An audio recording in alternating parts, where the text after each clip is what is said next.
শ্রম ও কর্মসংস্থান মন্ত্রণালয়ের মাধ্যমে তাদেরকে আর্থিক সহযোগিতা প্রদান করে। বললেন যে আমরা যে অভ্যুত্থানের ভিতর দিয়ে এত প্রাণের ভিতর দিয়ে যে নতুন বৈষম্যহীন বাংলাদেশ পেলাম, যে স্বপ্ন দেখলাম, সেখানে এই ঐক্য যেটা ছিল নতুন বাংলাদেশে, এত রক্তের বিনিময়ে পাওয়া বাংলাদেশেও শ্রমিকের বুকে গুলি চলেছে। সেই ঐক্য সেদিন ভেঙেছে যেদিন দেখা যাচ্ছে যে এখনো পর্যন্ত ঈদের আগে শ্রমিককে বেতনের জন্য ধর্ণা দিয়ে বসে থাকতে হচ্ছে। সেই ঐক্য সেদিন ভেঙেছে যখন দেখি যে যমুনার ছাত্ররা ফিরে যেতে পারছে, শ্রমিকরা যেতে পারছে না। তাই এই সকল কিছুর ভেতর দিয়ে আসলে বুঝিয়ে দেওয়া হচ্ছে যতই ইনক্লুসিভ বাংলাদেশের কথা বলা হোক না কেন, সেই বাংলাদেশে সেই যে গরিব আর বড়লোকের কথা আরেক ভাই বলে গেলেন, সেই গরিব বড়লোকের যে বিভেদ, সেই বিভেদ কিন্তু ঘোচার কোনো সম্ভাবনাও আমরা দেখছি কিনা সেটা একটা আশঙ্কার বিষয়। আমরা দেখছি সেই ইনক্লুসিভ বাংলাদেশে শ্রমিক যেভাবে নির্যাতিত হচ্ছে, ঠিক একইভাবে 5ই আগস্টের পর থেকে নারীরা মাঠে ঘাটে সর্বত্র কি বিভৎস নির্যাতনের শিকার হচ্ছে, কি ভয়াবহ নির্যাতনের শিকার হচ্ছে, সেটা ধর্মের নামে হোক বা অন্য কোনো নামে হোক, কিন্তু সকল ক্ষেত্রে নারীরা নির্যাতনের শিকার হচ্ছে, শ্রমিকরা নির্যাতনের শিকার হচ্ছে। তাই এই নতুন বাংলাদেশে দাঁড়িয়ে আমরা বলতে চাই যে কিছুদিন আগে যে শ্রম সংস্কার কমিশন যে প্রতিবেদন দিলেন, সেখানে যে সকল বিষয়গুলো উল্লেখ করা হয়েছে, আজকের এই সমাবেশে সেই সকল বিষয়ের দাবিতেও হচ্ছে প্রতিবাদ সমাবেশ করা হচ্ছে, সেই তারা তাদের কাজটা করে গেছেন। কিন্তু যে শ্রমিক সংগঠন আছে, ওদের কাজ এই দাবিগুলো আদায় করার। এখন আমাদের কাজ সেই সত্যিকারের বৈষম্যহীন বাংলাদেশ গড়ার।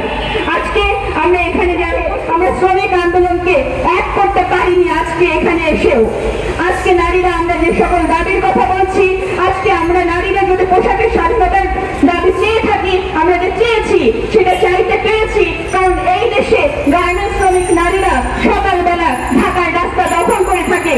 এই দেশের গার্মেন্টস শ্রমিক নারীরা যেদিন থেকে রাস্তায় নেমেছে, যেদিন থেকে ঘর থেকে নারীরা বেরিয়েছে, সেদিন থেকে শিক্ষিত মধ্যবিত্ত নারীরা নিরাপদ হয়েছে।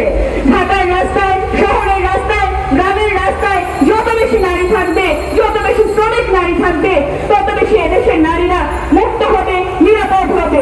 এবং নারী মুক্ত হচ্ছে মানে দেশের 51% জনগোষ্ঠী মুক্ত হচ্ছে এবং সমগ্র জনগোষ্ঠী মুক্ত হওয়ার আকাঙ্ক্ষা প্রকাশ করার সাহস পাবে।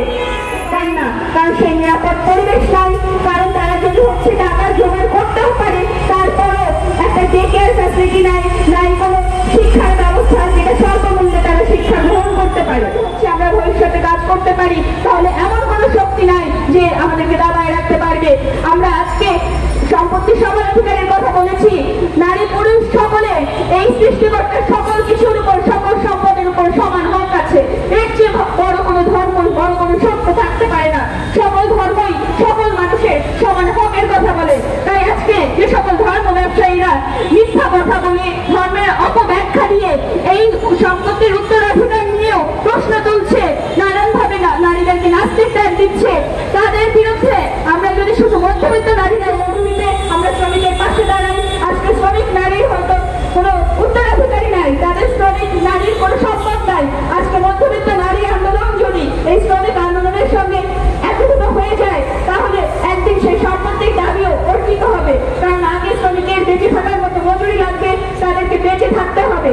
আর কোনো ধর্মীয় শক্তি নাই, কোনো শক্তিই নাই যে আজকে একথা বলার সাহস পায় যে নারীরা রাস্তায় থাকবে না, নারীরা রাস্তায় বেরোবে না। বাংলাদেশ ওই অবস্থায় নাই, কারণ নারীরা রাস্তায় না বেরোলে কলের চাকা ঘুরবে না, নারীরা রাস্তায় না বেরোলে আপনাদের ঘরে টাকা যাবে না। তাই নারীদেরকে ঘরে বসিয়ে রাখবে। ওই সময় বাংলাদেশ অনেক আগে পার করে আসছে। তাই নারী আন্দোলনের একজন কর্মী হিসেবে আমরা অঙ্গীকার করতে চাই, শ্রমিক শ্রেণীর আন্দোলনের সঙ্গে আমরা আছি এবং শ্রমিক